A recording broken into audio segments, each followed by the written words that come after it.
पुनः, क्योंकि मैं अभी महासंगम की, महाकुंभ की धरती से आ रहा हूं, आज ही पहुंचा, तो मैं आपसे कहना चाहता हूं, 1 तारीख तो वो लिखी गई और दूसरी तारीख स्वर्णाक्षरों में लिखी जा रही है, जिस पर आने वाली सदियां रिसर्च करेंगी, सभी विश्वविद्यालय रिसर्च करेंगे, how this is possible, how this can happen, but our India's amazing prime minister of India has shown us, yes it is possible. और उन्होंने पहले दिन जब वहां पर आए, जैसे घर में शादी होती है ना, यहां 251 कन्याओं की शादी है, बेटियों की शादी है, एक एक चीज का ध्यान रखा जा रहा है।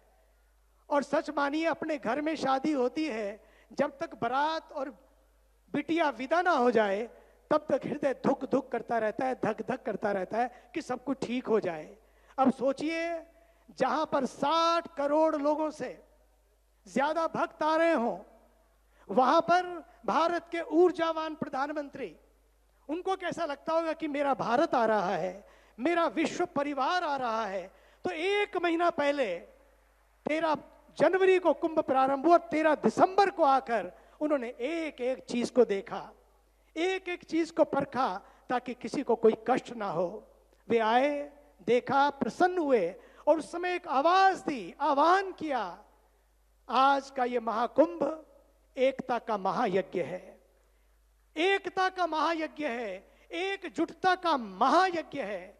और हम सब ने देखा, उस एकजुटता को देखा, उस एकता को देखा, जहां पर विश्व के 125 देश जहां पर आकर स्नान करके, लगभग सोचिए 125 देशों की इतनी जनता इकट्ठी आ जाए, उतने लोगों ने स्नान किया और स्नान करके अपने अपने घरों को प्रस्थान किया।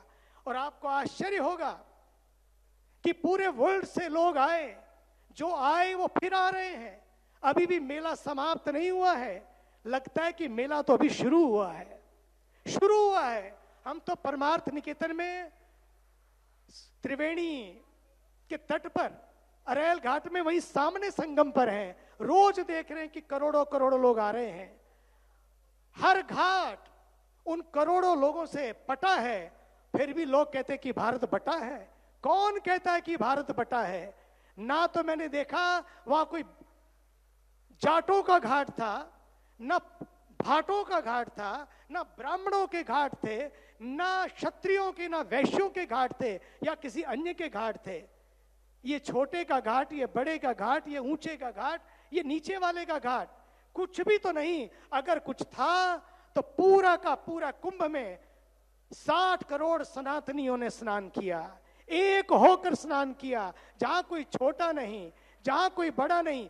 और तो और जितने भी वीआईपी भी आए, लोग कहते वीआईपी आए, अरे 60 करोड़ लोगों में 600 भी वीआईपी अगर आए होंगे, पता है आपको, इस देश का साइंटिस्ट एस सोमनाथ, जब वो वहां पर आए, अपने हाथ में झोले में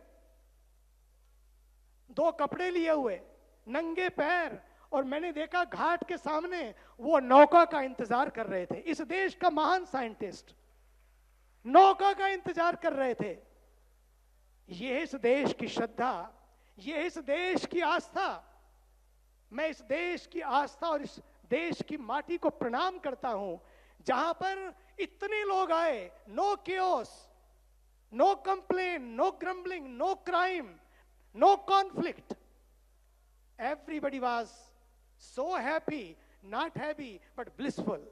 मुझे तो लगता है this is not a breaking news for India, this is a making news for India, making news for India. India could show, yes India can do it under the guidance of our honorable Prime Minister of India. He has shown to the world कि किस तरह से भारत एकता के सूत्र में बंधा है, किस तरह से भारत दीवारों को तोड़ना जानता है, किस तरह से भारत दरारों को भरना जानता है, किस तरह से भारत दिलों को जोड़ना जानता है। दरारें फरी, दीवारें टूटी और दिलों को जोड़ा गया इस सनातन महान पर्व पर। पूरे सनातन का विराट दर्शन अगर किसी ने कराया, इस महाकुंभ ने कराया। हाँ, वहां पर भी कुछ लोग थे, नैरेटिव घड़े गए, नेगेटिविटी परोसी गई, नारे भी दिए गए, लेकिन सच मानिए उस पूरे कुंभ लोगों की अकल ही बदल गई। यार कमाल हो गया। सोचा तो बहुत कुछ था, लोगों तो 40 करोड़ भी गप लगता था, 40 करोड़ का आंकड़ा दिया गया था। कई लोगों ने कहा ये आंकड़े भी फर्जी हैं। मैं तो कहना चाहता हूं आज इस मंच से, सच मानिए, आंकड़ों पर मत जाइए। एक एक आंकड़े के पीछे एक एक कैमरा लगा हुआ है, एक एक वैज्ञानिक लगा हुआ है। बात आंकड़ों की नहीं है, बात अकड़ की है। जब अकड़ बढ़ती है तो तभी सब कुछ व्यर्थ लगता है, झूठा लगता है।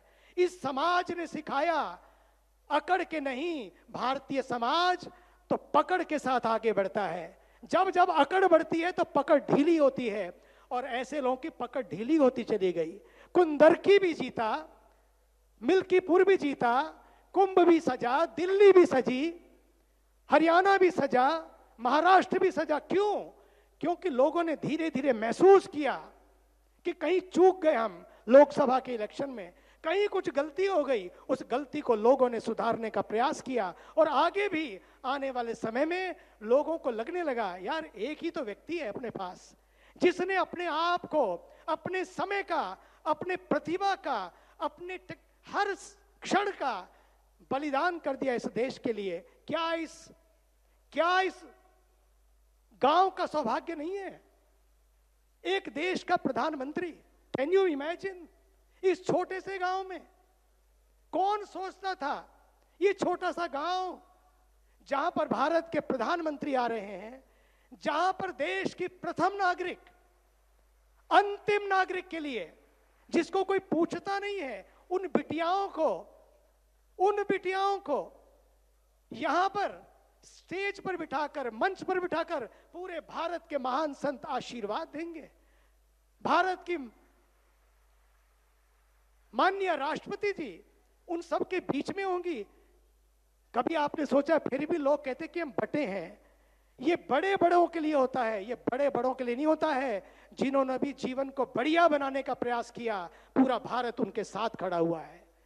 ये भारत की महिमा है कि जहां पर एक ही बार में, एक ही सप्ताह में माननीय प्रधानमंत्री जी हों, माननीय राष्ट्रपति महोदय हों, और फिर उनके साथ पूरा विश्व और पूरा देश खड़ा हो।